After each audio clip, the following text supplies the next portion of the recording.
Aren't they fantastic? How good's Mum? How good's Jenny?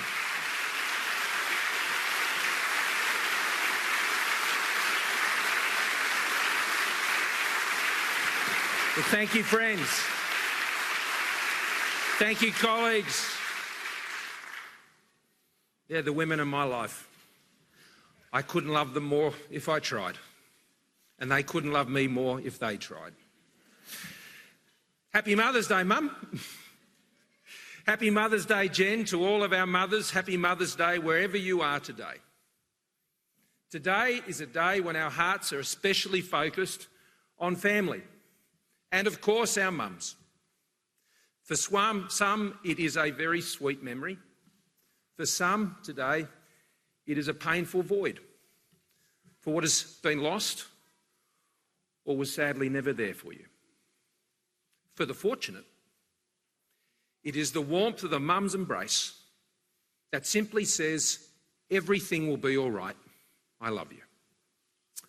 Our mums speak of the surety of selfless love, the most powerful force in the universe. My brother Alan and I, we grew up in a loving and very happy family with our parents, Marion and John. Mum and Dad have been hopelessly devoted to each other and married for 56 years and counting. They actually grew up in the same street. Today, Mum cares for Dad, who is sadly too frail to travel today. But I know Dad will be up there listening to us today and be with us here today. We all lived together in a house we shared with Dad's aunt, who owned the house, and he invited Mum and Dad to come and live with her, had separate flats in the house that they made when they got married. Buying a house has never been easy. My brother and I were still sharing a room together in that house when he was at university and I was at high school. You can imagine how thrilled he was about that. We went to public schools like Jenny and her older sister and her brother did, and we had great times together in our family. We knew the same disappointments and joys and challenges of so many other families. Not long after I turned 1, Mum went back to work, juggling all her commitments with a lot of help from family, particularly our grandparents. Mum and Dad both had to work hard to give Alan and I the choices they wanted for us in life. They saved, they planned, they sacrificed, and they also served. Mum ran the local girls' brigade at our local church every Thursday and Friday school night for 45 years.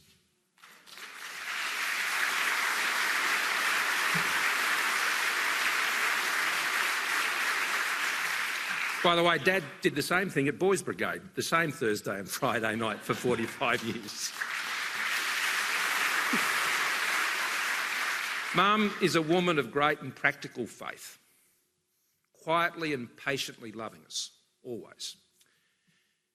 Life's about what you contribute, not what you accumulate.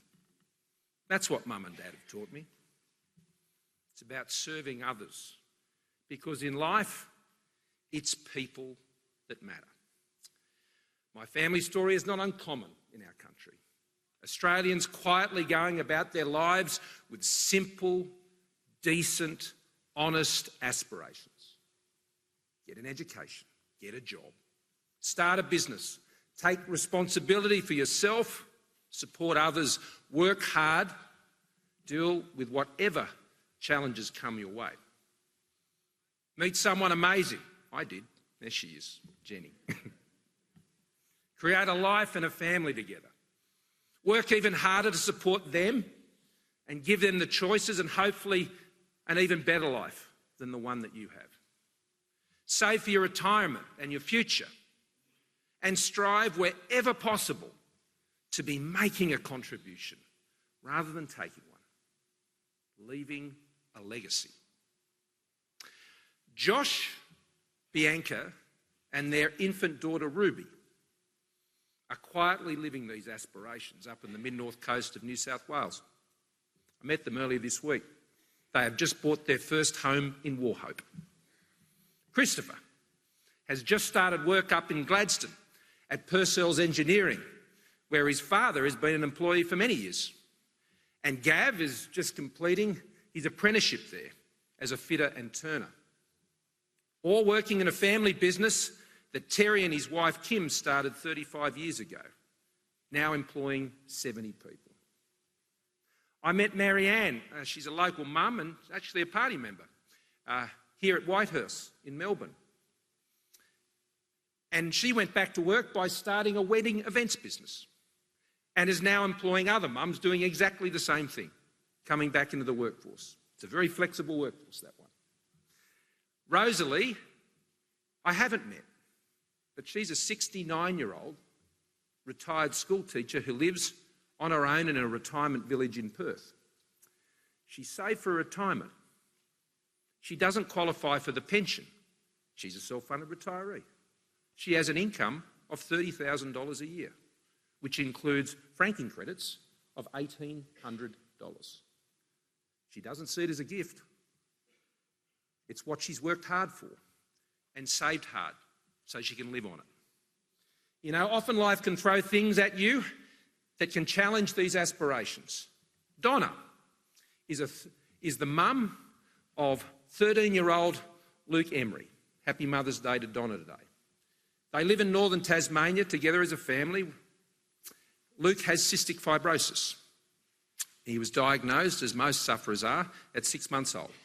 Luke is now able to get access, as I know Greg Hunt will be thrilled about, to a drug called Orkambi, a drug that we announced that we were listing on Father's Day, actually, last year, that would otherwise cost that family $250,000 a script, and that we have now listed on the Pharmaceutical Benefit Scheme, and it now only costs a bit over $40.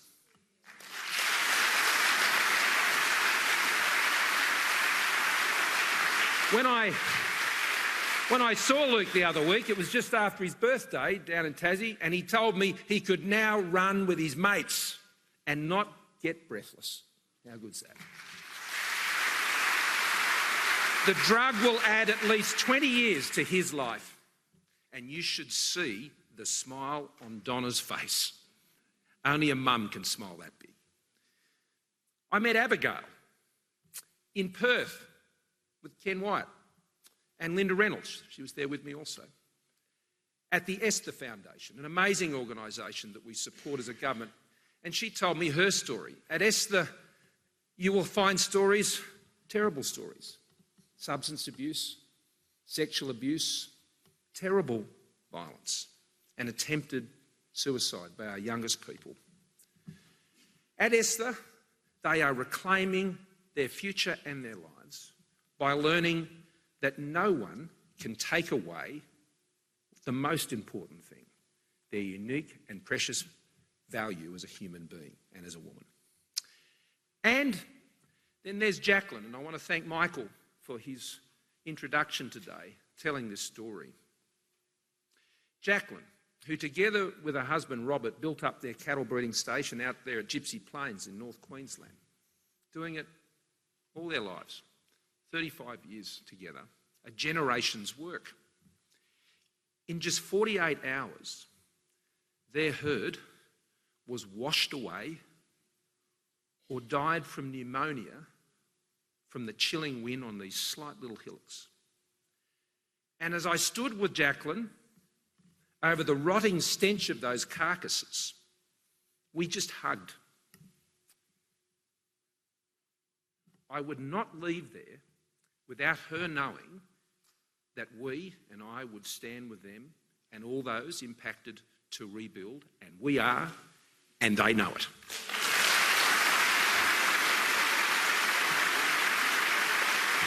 As Michael has said, we will continue to stand with all of our drought-affected farmers as well.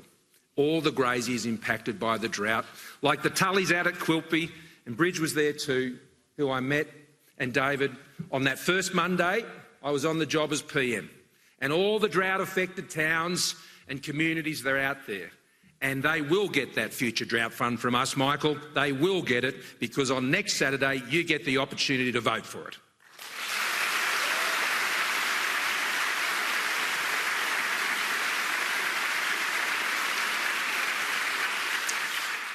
So, when you meet and hear people like this, as I've been doing, you really understand why Australia is the best country in the world to live.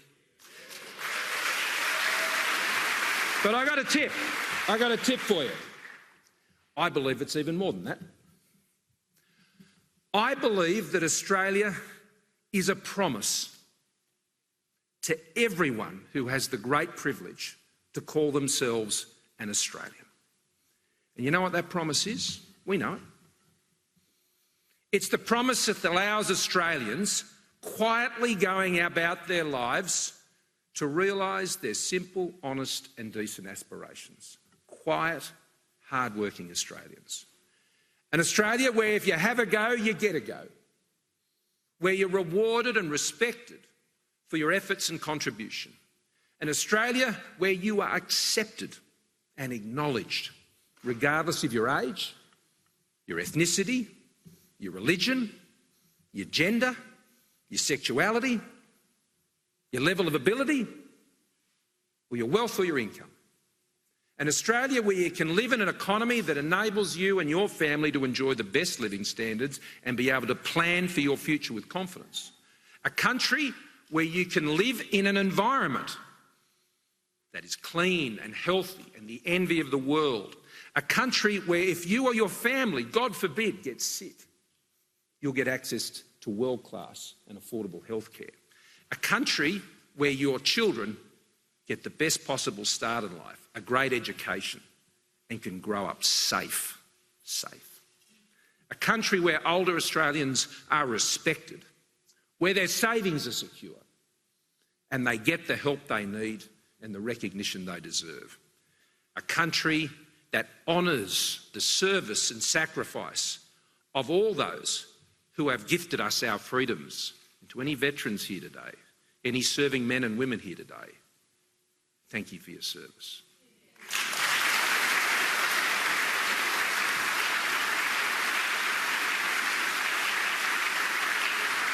But you know, it's also a country that acknowledges the first Australians and unceasingly strives to ensure that every Indigenous girl and boy can grow up with the same opportunities as every other Australian. That's the promise. And you know, it's so much more. This is why all the peoples of the world have come here to call Australia home and make us the most successful immigration country and multicultural nation in the world today.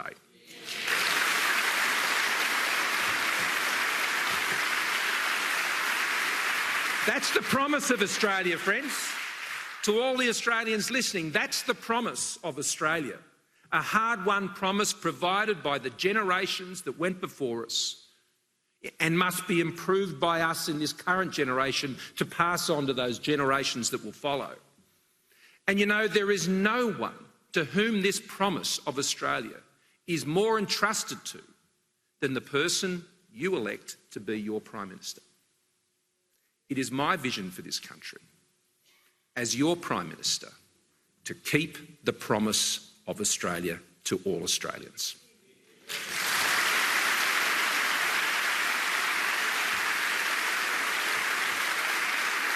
So I want to talk to you a bit about the future today. It's what I want to focus on today.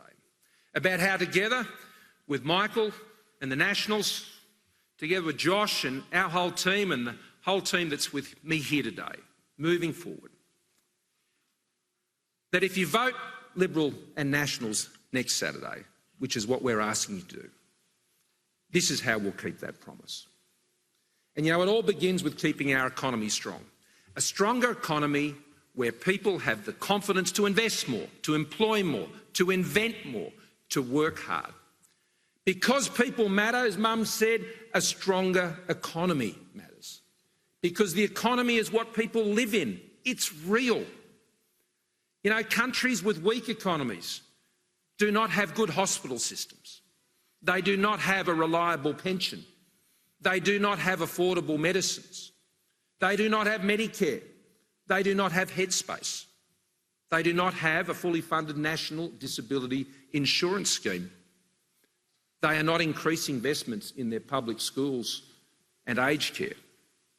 By 2030, around 800,000 more Australians today will be on the age pension. They'll be depending on a stronger economy. And under our government's policies, as Josh has said, we have made our economy stronger and will continue to do so in the future. Growth is higher. There are 1.3 million more Australians in jobs. 95% of the jobs created in the past year have been full-time. Last financial year, more than 100,000 young people got a job. How good's that? An all-time record.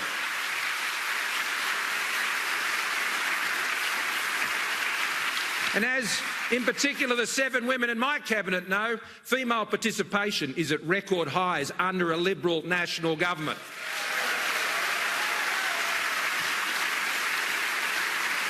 $230,000 new small and family businesses have been created. 70% of our trade is now covered by export agreements, up from just 26% under Labor. And we have a plan to keep it that way. A plan that will see 1.25 million more Australians get a job over the next 5 years. 1 in 5 of those jobs will be for younger Australians. A plan that will see another 250,000 small and family businesses open their doors during the next 5 years. A plan that will give an additional 80,000 Australians a career by gaining an apprenticeship, and particularly out there in rural and regional areas where we're doubling down on ensuring that in regional areas we can get more apprentices. A plan that will see 10,000 more Australian champion companies exporting beyond our shores by 2022, supported by export deals that then will cover around 90% of our trade. That's what an economic plan looks like.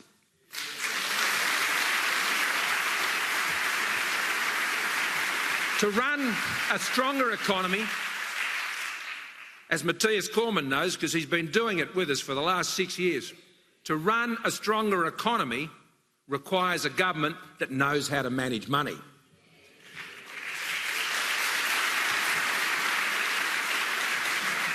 If you can't manage money, you can't run the country.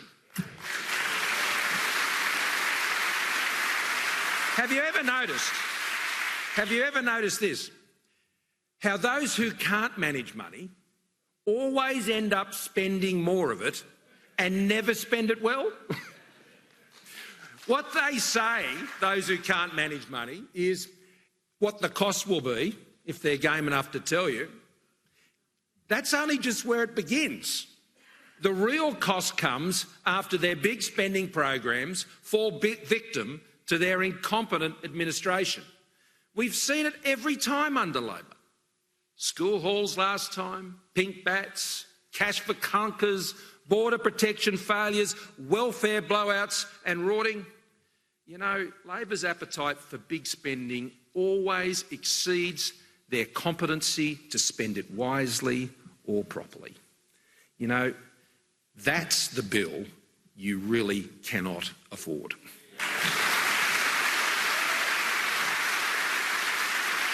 And as we know, when Labor runs out of money, they always come running after yours soon after. So today, I'm not getting into a spendathon with Labor. They're welcome to it. Reckless spending is not a vision, Australians. It's a burden on current and future generations. So I say to Australians, do not allow Labor's reckless spending to start. Vote Liberal and Nationals next Saturday.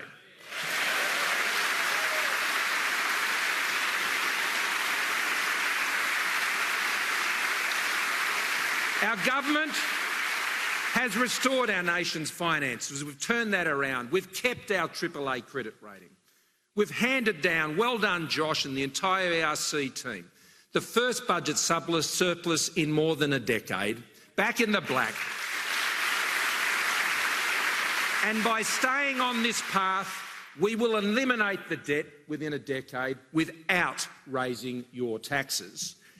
We have achieved this by getting spending growth under control, getting Australians off welfare and into work, and treating every dollar provided to us by the taxpayer with respect. It's what Liberals and Nationals do. You know, central to our plan of keeping our economy strong is our plan to keep lowering taxes for hard-working Australians and small and medium-sized family businesses, making life just that little bit easier. We believe you should keep more of what you earn because your money is better off in your hands than the government's. We believe, as Liberals and Nationals, that you know what is right for you, your family and your business. We believe that you, Australians, are the answer to keeping our economy strong. Those who believe in big taxing, big spending agendas are not only prepared to experiment with our economy at a time when we can least afford it, they believe that they know better than you. Step 1 of our lower tax plan for the future provides immediate tax relief for low and middle income earners earning up to $126,000 a year. That's up to $1,080 for singles and $2,160 for couples or families. 10 million Australians will benefit from that. Step 2, this is a plan. This is how you have a plan to lower taxes. Step 2 is to make our income tax system simpler and fairer by lifting the tax threshold for the 19-cent rate. Don't know many high income earners on 19 cents tax rate, by the way, from $37,000 a year to $45,000 a year. That's who we're delivering it for. And abolishing the 37's tax rate in its entirety, and that part's already legislated. That means Australians earning between $45,000 a year and $200,000 a year in the future will never face bracket creep again. So you can take on that extra shift. You can have a go for that promotion and take on that extra chaining. You can study at night. And you will not be penalised under our government with higher marginal tax rates, particularly for young people going through that first 10 years of your working life. Every time you get ahead, only to face higher marginal tax rates. That's what will hold you back. We're getting rid of that. Step 3 is to cut the middle income tax rate for that group I just said, between $45,000 and $200,000, from 32.5 cents, just 30 cents. That means under our plan, 94% of working Australians will pay no more than 30 cents in the dollar as a marginal tax rate. That's tax reform.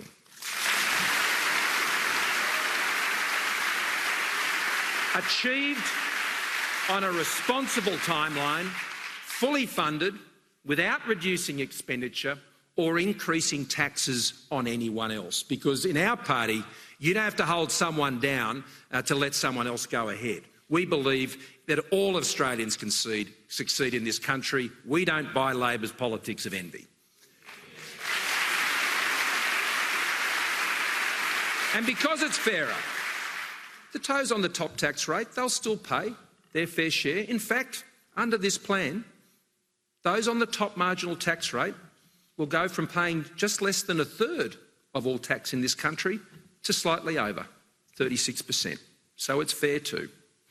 A strong economy has enabled us to invest in the essentials that Australians rely on. And we have a plan to keep investing in those essentials for the future. I want more Australians to be able to realise the dream of owning their own home. We have already put strong foundations in place. A strong economy is, of course, critical to that. There were 112,000 new first homeowners last year. That's a 9-year high. And the measures so far have included allowing first home savers to use their super fund to get a tax cut on their home deposit savings, meaning they can save up to 30% faster with exactly the same what they're taking out of their pay each week.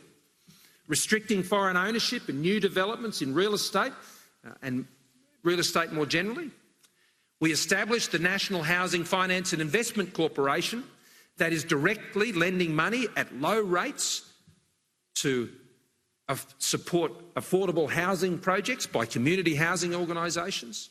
And we're making more government land available, particularly defence land, for new housing, including more affordable housing projects. But we need to go further. It's hard to save for a deposit, especially with the banks pulling back and larger deposits of 20% now being standard. It's not getting easier. We want to help make the dreams of first home buyers a reality. So we have decided to go further at this election and pledge to adopt a scheme similar to what's been running by our Kiwi cousins in New Zealand for many years now. Our new first home loan deposit scheme, I announced today, will enable first homeowners to buy their home with a deposit of down to 5%.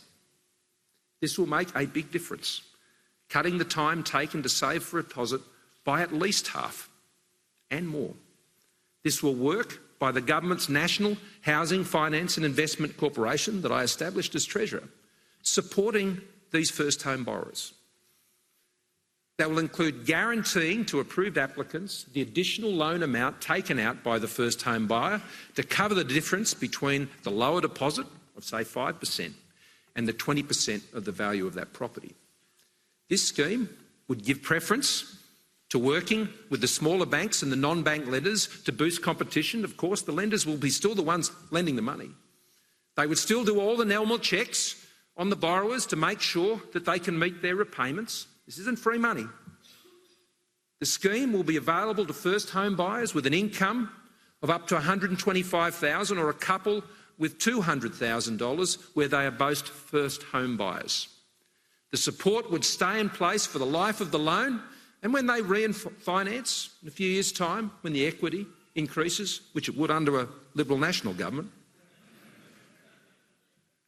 then that's when the guarantee ceases. But they've got their first leg on the first rung of the ladder. And you know, when you give Australians a go, they'll get a go and they'll have a go.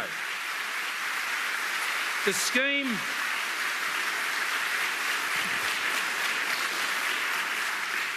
scheme will complement our First Home Super Saver scheme that remains and all the state-based schemes as well, and will start from the beginning of next year.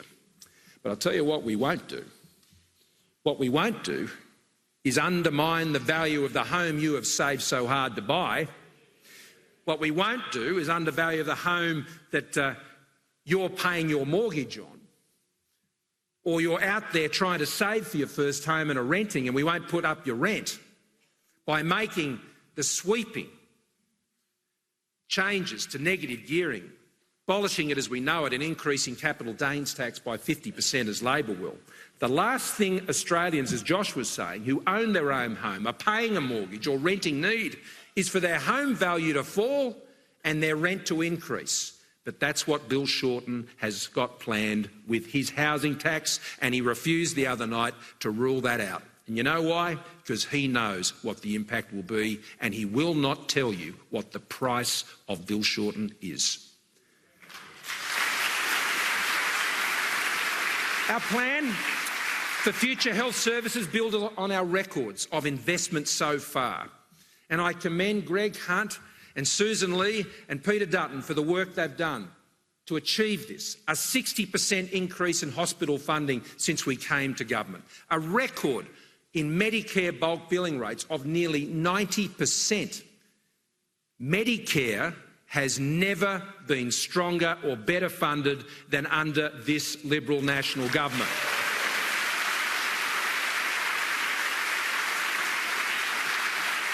More than 2,000 medicines subsidised to provide affordable access through our pharmaceutical benefits scheme. You remember when Labor ran out of money, they stopped listing medicines. A doubling in the number of older Australians receiving in-home aged care packages and aged care funding up by 50% and growing by $1 billion every single year, and us having the courage to put the aged care system to a Royal Commission to ensure that we value our old Australians and they get the best possible care because we love them so dearly. Our extra $31 billion, Karen likes that one. So does Christian. Our extra $31 billion for public hospitals over the next 5 years, which is in our budget, is equivalent to over 46 million emergency department services, 75 million outpatient services and 1.1 million knee replacements. Over 35 million life-changing diagnostic scans is our future plan, including MRI, PET and CT scans, including for breast cancer, and it will be funded by Medicare, up from 21 million under Labor.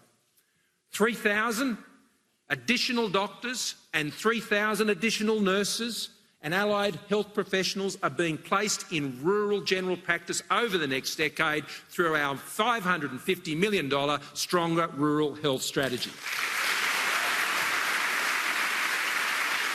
And today I make this pledge, and I challenge Bill Shorten to do the same. I make a pledge to the 13.5 million Australians with private health insurance. There will be no private health insurance cuts under my government.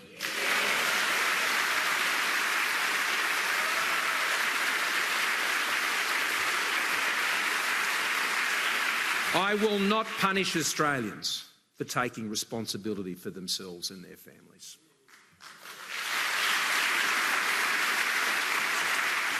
Friends, 1 in 4 young Australians experience mental ill health each year.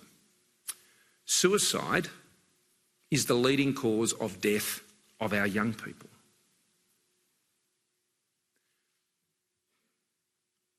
Jenny and I are making a commitment. I am making this commitment to combat youth suicide as a national priority for our nation.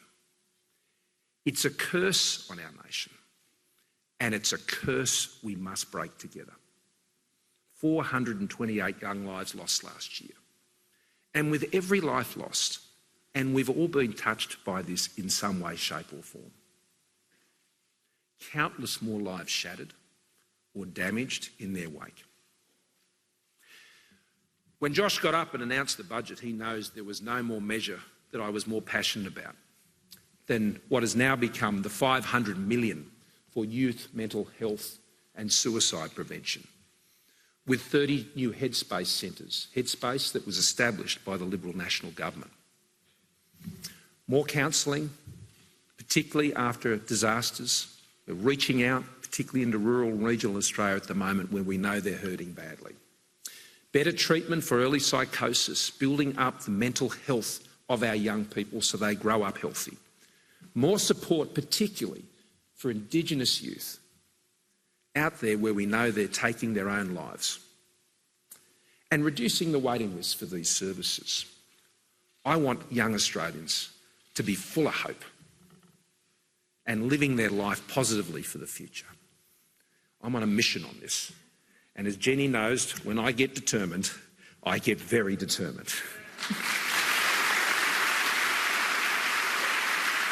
And for women's health today, mums, I'm pleased to announce $53 million in new measures today, a new mums, dads and bubs check to boost perinatal support and tackle postnatal depression.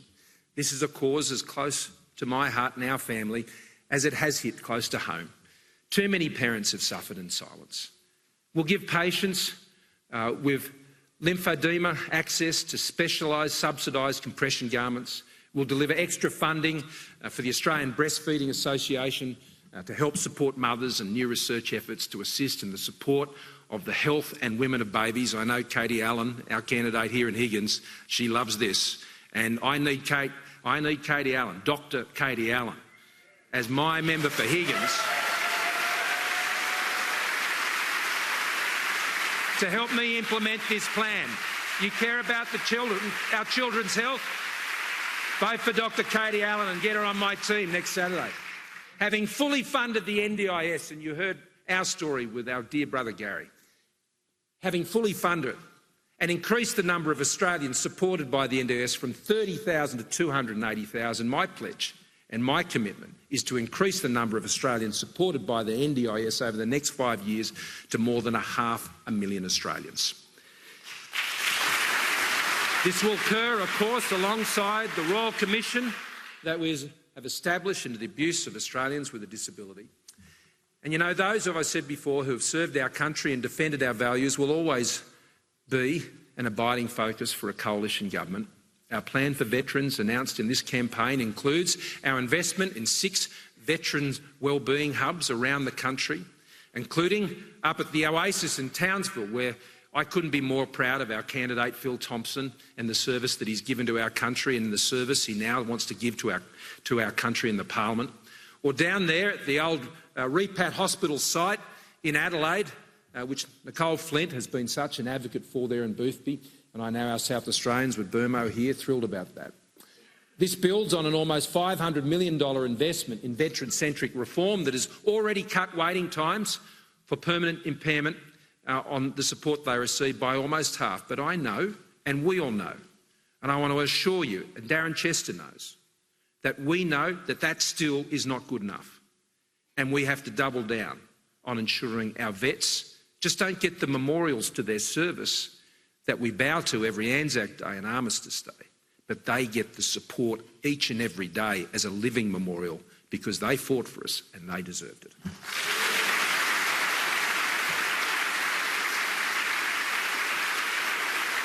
Now, to ensure young Australians reach their full potential, we'll continue to make record investments in education, won't we, Dan? From early childhood to education to university, already our government has increased funding for state public schools. You won't hear this at a Labor launch. Our government has increased funding for state public schools by more than 60%. And over the next decade, primary and secondary school funding will grow by 62% on average for the almost 4 million students we expect to be in our government, Catholic and independent schools. Our $310 billion investment, which is backed by a stronger economy, not higher taxes, in Australian schools, is about ensuring students and parents and teachers have the information and the quality tools they need for a world-class education system. In education, it's not just about how much you spend, it's how you spend it. And to spend it well, you've got to know how to manage money. Our national plan also recognises the importance of infrastructure to people's daily lives and to the economy. Our infrastructure plan is part of a broader plan to manage population growth. Alan Tudge and David Coleman worked together with our entire cabinet to pull together a population plan that, in addition to infrastructure, includes keeping migration under control, which we must do, investing in programs to ensure we support migrants to settle successfully here in our country and maintain the social cohesion in our communities. That is the pride of the world. And working with state governments, as we did, as I brought premiers and chief ministers together at the end of last year to have a population planning growth framework, which means we can plan better for population growth. And that's why we will keep building the infrastructure Australia needs. The new Western Sydney Nancy Bird Walton International Airport up there in my hometown and Maurice's hometown, particularly in Western Sydney.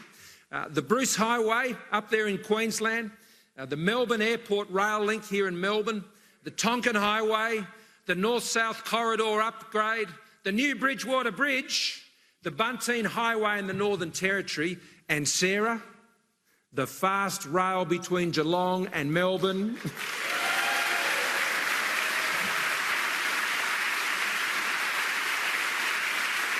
So all those Cat supporters can get up to the game and back a lot quicker in the future. And of course our freight lines, as Michael knows, and our entire team knows, is so important to keeping our rural and regional economies getting their product to market. And it's also why today, and I know that Michael Sukkar will be pleased about this in particular, but as will Alan Tudge and the Speaker, Tony Smith, today we are renewing and upgrading our commitment to the East-West link. You know, It's okay. It's okay. Labor may choose to continue to ignore residents of eastern Melbourne. That's not going to pick a fight with them about that. They've made their choices about who they're going to stand by. We're not going to ignore the residents of eastern Melbourne struggling with road congestion. We're going to stand by them as these three particular members always have. And by increasing our commitment in the way that Josh has set out this morning, this project can proceed without the need for the state government to divert resources from the many other projects that they have identified. So, taking no issue with that. But, you know, when I'm going to invest federal funds in these projects at a state level, it needs to add value. I'm not just going to fund things that the state government is already doing. I'm just not going to subsidise states for things they're already doing. They should get on and they should do those things. And I welcome that. And I will work with every single state and territory premier and chief minister, regardless of what side of politics they come from, to ensure we deliver our infrastructure plans. And that is very much what has motivated me today with our members to put it forward in this way. I accept that the Victorian government has not identified the East-West link as a priority for them. So just let us get on and do it. How about that?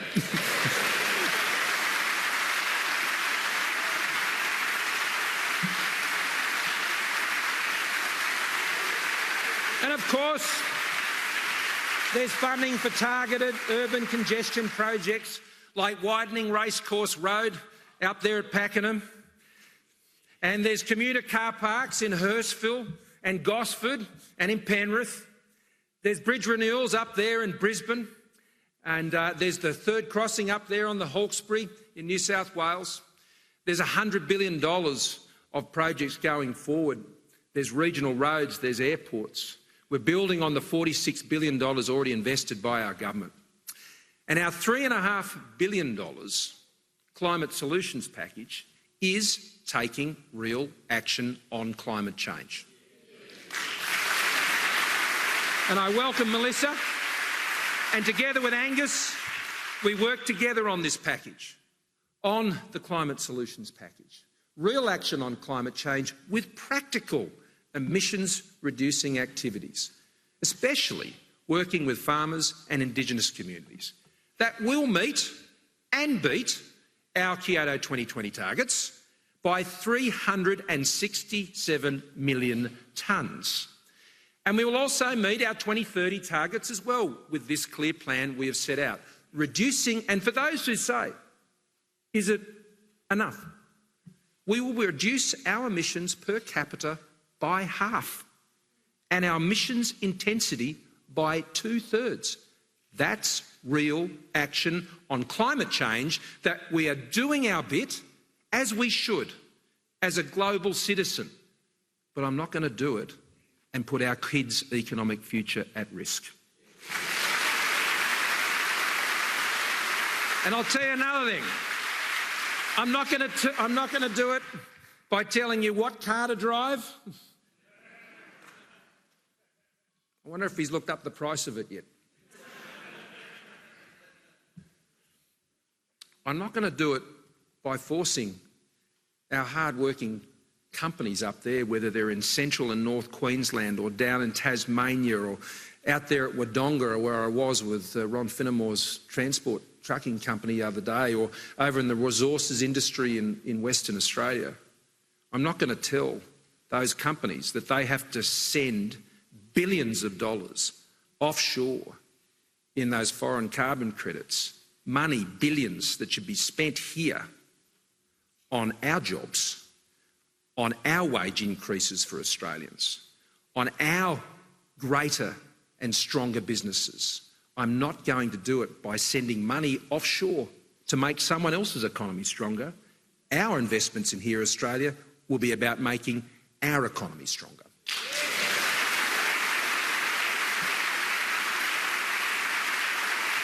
So we've presided over record investment in renewable energy generation, $25 billion slated to occur from 2018 to 2020, record levels of investment in renewables in this country. There are now 2.1 million households with solar panels, That's up from less than 1 million when we were first elected. I don't know how Bill Shorten's got round the country and hasn't seen 2.1 million houses. We have saved the Great Barrier Reef. Well done to Greg Hunt particularly on his work when he was Environment Minister, taking it off the endangered list. And we've invested record funding in researching and protecting its future, thanks to Josh's time as Environment Minister. And our local communities environment fund and another initiative of Melissa and the $100 million Environment Restoration Fund are ensuring we're supporting practical works to improve the quality of local waterways, parks and beaches, which is where we live. Finally, Australians, the girls will be happy to know, getting close to the end of the speech, darlings. I've been very patient. Finally, Australians know that the Liberals and Nationals can always be trusted to keep them safe and our borders secure.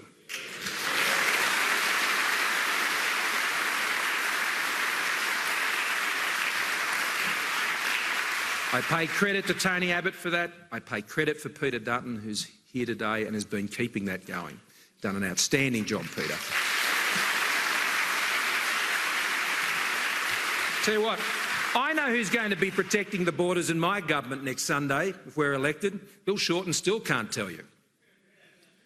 Our $328 million women's safety package, and I want to particularly acknowledge Kelly O'Dwyer, who's done great work on this, means more shelters, more frontline services for women in these situations, legal changes, well done to Christian Porter and working with that element of the program, domestic violence leave legislated, and cultural change that together we all must continue to lead. You know, that brings our total investment in tackling the scourge of family violence, which is a bipartisan issue. This isn't a partisan comment. We're all working together on this, to more than $840 million. And we're going to accelerate that work further in the next term under my leadership. We have a plan, and Mitch knows all about this, to keep our kids safe online, ensuring the big social media and technology companies are subject to the same rules and responsibilities that apply in the physical world. They must be. And if re-elected, I'll be taking that campaign that we've already begun to the next G20 leaders meeting up there in Japan in just a few weeks' time. So I'm asking you to send me there with a mission to ensure that the big social media companies do the right thing by our kids and by our community. And our security agencies will always get the resources and the laws that they need to keep Australians safe from terrorism. These agencies have thwarted 15 major terrorist attacks. They are modern heroes, and we thank them for everything they've done to keep us safe. Operation Sovereign Borders. I never get tired of referring to that, because it remains one of our government's signature achievements. It has been a privilege to have been part of it with so many others, as I said before. But Australians know this. Only the Liberals and Nationals could have stopped the boats. And only the Liberals and Nationals can be trusted to ensure they remain stopped.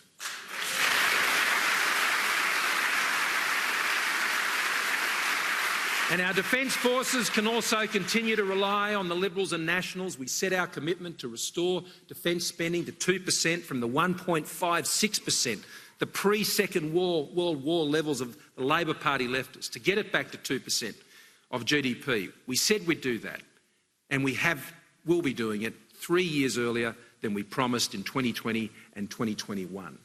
And our plan will grow the permanent ADF workforce, our Defence Force workforce, to 62,400 under our future plan over the decade, and more than that, provide them with the capability and the equipment and the support they need to do the job. So in conclusion, with a stronger economy, the Liberals and the Nationals will deliver on our plan to create 1.25 million more jobs and better paid jobs over the next 5 years. Maintain the budget surpluses and pay down debt. Deliver real tax relief for families and for small businesses, hard-working. Guarantee increased funding for schools, hospitals, medicines and roads, and keep Australians safe and keep our borders secure. And we'll do that, as Josh said on budget night, without increasing your taxes.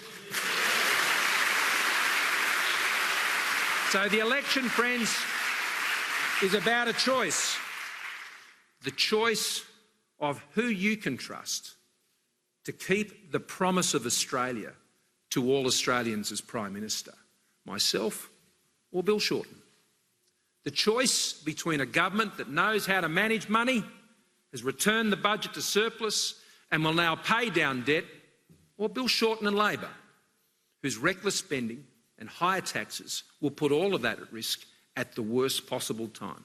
There are storm clouds and tensions ahead. The choice between a government that will ensure you keep more of what you earn, or Bill Shorten and Labor that will hit you and weaken our economy, which impacts all 25 million Australians, with $387 billion in new and higher taxes. The choice between a stronger economy under my government that can guarantee funding, real funding, for hospitals, schools and roads, and Labor, who always runs out of money and always comes after yours.